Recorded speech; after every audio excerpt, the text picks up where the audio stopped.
آج کے نوجوان کو میں یہ کہہ سکتا ہوں کہ ایک نوجوان جو خوشاب سے نکلتا ہے یو کے جاتا ہے اور پاکستان کا صدارتی ایوارڈ بھی حاصل کرتا ہے، آج وہ کروڑ پتی ہے، یہ کہہ سکتا ہوں۔ صدارتی ایوارڈ بھی آپ نے حاصل کیا، یو کے گئے اور یو کے جا کے سرکاری ایوارڈ بھی حاصل کر لیا، یہ کس طرح ممکن ہو گیا اتنی کامیابی؟ میرا خیال ہے کہ ہر چیز آپ حاصل کر سکتے ہیں، any thing you think you can dream you can achieve. London شہر کا جو سب سے بڑا سول ایوارڈ ہوتا ہے freeman of the city of London, وہ دیا گیا۔ لندن سے کپڑے لے کے پہنا کرتے تھے، تو یہاں پہ مجھے یاد پڑتا ہے کیونکہ ایک ہفتہ میں لاہور جو ریلوے اسٹیشن ہے وہاں پہ سونے کا بھی اتفاق ہوا، دادا دربار سے کھایا، وہاں جا کے سو گئے۔ 12 کتابیں آپ لکھ چکے ہیں، لکھاری ہیں، لکھاری بھی پیسے کماتے ہیں، کتنے پیسے کمائے آپ؟ لاکھوں میں کما لیتے ہیں، لاکھوں ڈالرز میں کما لیتے ہیں۔ جو نوجوان آگے بڑھنا چاہتے ہیں، جو خواب وہ دیکھتے ہیں اس کو حقیقت میں بدلنا چاہتے ہیں، کیا روڈ میپ؟ السلام علیکم ناظرین، میں انس گوندلو، آپ دیکھیں نیوز ون۔ ہمارے ساتھ موجود ہیں عارف انیف صاحب، جو کہ رائٹر ہیں اور کوچ لیڈرشپ ہیں، اس کے علاوہ پاکستان کے لیے صدارتی ایوارڈ بھی حاصل کر چکے ہیں، اسی کے ساتھ یو کے اندر سرکاری ایوارڈ بھی حاصل کیا ہے انہوں نے۔ ان کا جو تعلق ہے وہ خوشاب سے، اور وہاں سے یہ نکلتے ہیں اور پاکستان کے لیے اتنی اچیومنٹ حاصل کرتے ہیں۔ اور سر یہ بتائیں کہ آپ ہیں کیا؟ میں ایک رائٹر ہوں، رائٹر ڈیفائن کرتا ہوں، میں لکھاری ہوں، خواب دیکھنے والا لکھاری۔ صرف خواب دیکھنے؟ خواب دیکھنے جو پاکستان کی عوام دیکھ رہی ہے وہ خواب؟ پوری دنیا کے لوگ دیکھتے ہیں خواب۔ آپ خواب اگر نہ دیکھیں تو زندگی ناممکنات میں سے شامل ہو جاتی۔ میں جہاں پیدا ہوا وہاں کسی لائبریری میں جانا میرا بہت بڑا خواب تھا۔ اگر آپ مجھ سے پوچھیں گے، جب میں 10-11 سال کا تھا، میری زندگی کا سب سے بڑا خواب ایسا تھا کہ میں کسی ایسی جگہ جاؤں، بہت سی کتابیں پڑھی، کتابیں میں جا کے کتابیں پڑھتا رہوں، اور یہ خواب کوئی جب میں 13-14 سال کا ہوا تو سچا ثابت ہو گیا۔ اینڈ دیٹ خواب، that dream, that wish actually change my life. آپ بننا کیا چاہتے تھے؟ میں زندگی کو سمجھنا چاہ رہا تھا کہ یہ سب کچھ ہے کیا، اور کیا بننا چاہیے، کیا ضروری ہے، اور ایک جو جستجو تھی بہترین امکانات کی، that kept me evolving and growing. آپ بیوروکریسی میں آ گئے؟ ہاں جی، بلکہ میں نے پی سی ایس کیا، سی ایس ایس کیا، اور ڈپٹی کمشنر میں تھا فیڈرل بورڈ آف ریونیو میں۔ جب یہاں سے میں نے کچھ ہل جل شروع کی کہ اب اس زندگی سے میں کسی اور زندگی کی تلاش میں نکلنا چاہے۔ کیوں؟ لوگ تو انجوائے کرتے ہیں۔ بالکل کرتے ہیں، اور شاید ٹھیک ہے، مال بھی بناتے ہیں۔ ہاں بناتے تو ہیں۔ مجھے لگا کہ میرے اندر جو پیغام ہے، جو فریکوینسی، وہ مل نہیں رہی ہے ساری کہانی سے، شاید مجھے کچھ اور سیکھنا ہے۔ میں نے لسٹ بنائی 10-15 لوگوں کی جن سے ملنا چاہتا تھا، جن سے میں سیکھنا چاہتا تھا، and that is why I moved out of Pakistan. صدارتی ایوارڈ بھی آپ نے حاصل کیا، یو کے گئے اور یو کے جا کے سرکاری ایوارڈ بھی حاصل کر لیا، یہ کس طرح ممکن ہو گیا اتنی کامیابیاں؟ یہ رب کا کرم رہا، اس میں تو کوئی شک نہیں۔ 2022 میں مجھے بلکہ لندن شہر کا جو سب سے بڑا سول ایوارڈ ہوتا ہے freeman of the city of London, وہ دیا گیا۔ پھر ابھی اسی سال جو شاہ برطانیہ ہیں انہوں نے شاہی اعزاز دیا، اس کو MBE کہتے ہیں، the most excellent Order of the British Empire. وہ ملا مجھے انسانی خدمات پہ، کیونکہ برطانیہ میں جب کووڈ آیا اس وقت بحران پیدا ہوا خوراک کا۔ ہم نے ہاسپٹل کے اندر کھانے پرووائڈ کیے جو کہ ایک طرح سے پاکستانیوں اور مسلمانوں کی طرف سے دیے گئے تھے، اور اس کا پھر ملکہ برطانیہ نے بھی اعتراف کیا، پرائم منسٹر نے بھی اعتراف کیا، اور وہ اعزاز ملا۔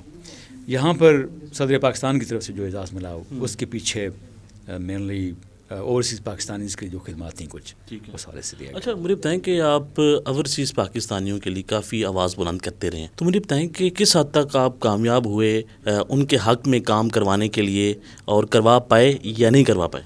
شاید 20% سے زیادہ نہیں۔ ایسا کیوں ہوا، کیوں نہیں کر پائے؟ کیونکہ جسے کہتے ہیں جو برا دکاندار ہوتا ہے نا، وہ ہوتا ہے جو اپنے گاہک، اس کے اپنے کلائنٹ کو ناراض کرتا ہے۔ ہماری ریاست جو ہے وہ اوورسیز پاکستانیوں کو ایک سوتیلے بچے والا سلوک کرتی ہے۔ وہ اپنے کلائنٹس، وہ جو کہ $40 ارب بھیجتے ہیں، $40 ارب، ان کو وہ ناراض کرتی ہے۔ And we kept telling them کہ یہ ایئرپورٹ پہ یہ تزیق بند کر دیں، یہ سفارت خانوں میں بند کر دیں، لیکن لوگ سننے پر آمادہ نہیں ہیں۔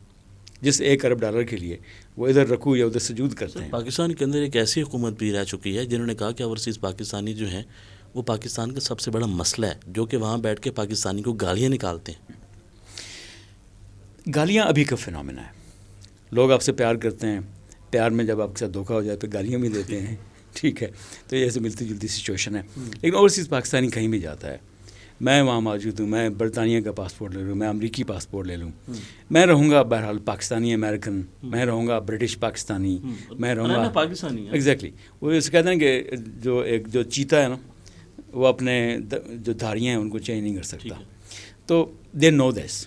ہاؤ ایور ہوتا یہ ہے کہ جو پاکستان سے ایک دفعہ جائے, پاکستان اس کے اندر سے نہیں جاتا. جیسے جماعت اسلامی سے بندہ نکل بھی جائے تو جماعت بندے کے اندر سے نہیں نکلتی. تو ان کے اندر پاکستان موجود رہتا ہے. They want to come back, they want to serve, لیکن ان کے سامنے رکاوٹیں بہت ہیں. سر یہ بتائیں کہ اتنی کامیابی حاصل کی, اس کامیابی کے پیچھے آپ کا اپنا ہاتھ ہے یا پھر آپ کے والدین کا ہاتھ ہے یا پھر کسی اور بندے کا ہاتھ ہے؟ میں نے چونکہ کتابیں لکھی, تھوڑا سا زندگی کو سیکھا. میرا خیال یہ ہے کہ جب میں کمپیریٹیولی زیادہ علم تھا, اگنورینٹ تھا, تو میرا خیال تھا کہ ہر چیز آپ حاصل کر سکتے ہیں. Any thing you think you can dream you can achieve. کچھ زندگی بھی ایسی گزری کہ جو کچھ چاہا وہ مل گیا, لیکن پھر یہ سیکھا کہ نہیں, ہر چیز آپ حاصل نہیں کر سکتے. کچھ دعا بھی آپ کے پیچھے ہوتی ہے, کچھ ایسی دعائیں ہوتی ہیں جو آپ کے لیے راستے کھولتی ہیں یا آپ پہ ڈھال بن جاتی ہیں, اور تو وہ دعائیں شامل ہار نہیں, ان کا بھی کریڈٹ ہے. شاید ان کا کریڈٹ زیادہ ہے اور باقی رب کی عطا ہے. میرا خیال ہے کہ ہاں, ایک جو ہنگر تھی اپنے اندر وہ موجود رہی, اس نے کچھ نہ کچھ کرنے پہ اکسایا. اب اگر کچھ کرتے نہیں تو دعا بھی شاید آپ کے لیے کچھ نہیں کر سکتی. کبھی ایسا موقع بھی آیا کہ اتنی مشکلات آ گئی ہوں اور کوئی ایسی چیز آپ کی موٹیویشن بنی ہو, آپ وہاں سے نکل گئے؟ ایسی تو پوری زندگی ایسی کوئی ایک سٹوری نوجوانوں کو بتائیں. لائک یہاں پہ مجھے یاد ہے کہ جب میں اپنے وادی سور سے نکلا, ملتان گیا, ملتان سے پھر لاہور آیا, پنجاب یونیورسٹی میں پڑھنے کی کوشش کی. تب پیسے نہیں ہوتے تھے تو لنڈے سے کپڑے لے کے پہنا کرتے تھے. تو یہاں پہ مجھے یاد پڑتا ہے کیونکہ ایک ہفتہ میں لاہور جو ریلوے اسٹیشن ہے وہاں پہ سونے کا بھی اتفاق ہوا. دادا دربار سے کھایا, وہاں جا کے سو گئے. وہ ایک ایسا ٹائم تھا جس میں آپ بالکل when you are unable to find work. In fact تو ایسی بہت سی کہانیاں, لیکن ان میں سے دادا دربار کے باہر سڑک کے اوپر آپ کو سونا پڑا. دادا دربار سے کھایا, لاہور ریلوے اسٹیشن جا کے سوئے. تو 5-7 دن گزر گئے, لیکن it didn't hamper any thing. یہ تھا کہ یار یہاں پہ پہنچنا ہے, تو باقی یہ سائڈ کا تھوڑا بہت ڈسٹریکشن ہے, کوئی فرق نہیں پڑا زیادہ, اس سے کر لیا. اچھا مجھے بتائیں کہ 12 کتابیں آپ لکھ چکے ہیں, لکھاری ہیں, لکھاری بھی پیسے کماتے ہیں, کتنے پیسے کمائے آپ نے؟ اچھا میں نے چونکہ انگریزی میں زیادہ لکھا, انگلش میں جو لکھنے والا ہے وہ بہت کماتا ہے. کتنے کمائے؟ وہ لاکھوں میں کما لیتا ہے, لاکھوں ڈالرز میں کما لیتا ہے. ٹھیک ہے, ادروائز آپ کو پتہ ہے پاکستان میں کتاب 500,000 چھپتی ہے, تو وہ بیچارہ اس میں تو کمانے کا ایلیمنٹ کم ہے. لیکن جو نالج ہے اس کا کانٹینٹ, دنیا میں اس کی ویلیو ہے. If you do some thing which is beneficial, تو آپ ایک کتاب, جس طرح آپ کو پتہ ہے کہ ہیری پاٹر کی کتاب نے اس کو بلینئر بنا دیا جے کے رولنگ کو. تو اسی طرح سے نو ڈاؤٹ کہ اس میں بڑے رستے کھلے, کتابوں نے بہت پیسے بھی بنائے, پیسوں سے زیادہ انفلوئنس بنایا, دروازے کھولے. اچھا آج کے نوجوان کو میں یہ کہہ سکتا ہوں کہ ایک نوجوان جو خوشاب سے نکلتا ہے, یو کے جاتا ہے اور پاکستان کا صدارتی ایوارڈ بھی حاصل کرتا ہے, آج وہ کروڑ پتی ہے, یہ کہہ سکتا ہوں؟ کہہ لیں عملی تو یہ دیکھیں جی, یہ موٹیویشن ہے کہ خوشاب سے نکلے ہیں اور آج یہ کروڑ پتی ہیں. یہ کیوں پاکستانی جو عوام ہے نا وہ نظر رکھتی ہے پیسے کے اوپر, اس کی ساری موٹیویشن پیسہ ہے. اچھا آپ کو بلکہ یہ بتاؤں کہ ایون پاکستان میں اللہ کا کرم رہا, ہم نے ایجوکیشن ادارے بنائے, وہ یونیورسٹیوں میں کنورٹ ہوئے, لائک وہ کافی اللہ کا کرم رہا. پاکستان میں کروڑ پتی بننا میرے خیال میں کسی بھی اور جگہ کروڑ پتی بننے سے زیادہ آسان ہے. ٹھیک ہے. اچھا مجھے بتائیں کہ جو نوجوان آگے بڑھنا چاہتے ہیں, جو خواب وہ دیکھتے ہیں اس کو حقیقت میں بدلنا چاہتے ہیں, کیا روڈ میپ ہے؟ روڈ میپ یہ ہے کہ خواب دیکھ کے جیسے ہی اٹھیں دے شوڈ اسٹارٹ ورکنگ. ٹھیک ہے, جو کھلی آنکھوں سے خواب دیکھے جاتے ہیں ان میں ایک برائی یہ ہوتی ہے کہ وہ پورے ہو جاتے ہیں. ایک مسئلہ یہ ہو کہ پورے ہو سکتے ہیں, کیونکہ جب آپ خواب صرف وہ نہیں جو سوتے ہوئے دیکھا جائے, خواب شاید وہ ہے جو آپ کو سونے نہ دے. جو چیز آپ کو سونے نہ دے اس کو پھر آپ کو کام کرنے میں مجبور کرنا چاہیے. It should make you sweat. If it is not making you sweat then it's not worth it. تو کم کرو and be anything that you want to be. Thank you so much آپ کے وقت کا. جی ناظرین, آپ نے گفتگو سنی ہے کہ کس طرح ان کی موٹیویشن کہانی ہے. خوشاب سے نکلتے ہیں, یو کے جا کے پہنچتے ہیں, اوورسیز پاکستانیوں کے لیے کام کیا, پاکستان کے اندر صدارتی ایوارڈ حاصل کیا. کتنی اچیومنٹ ہیں.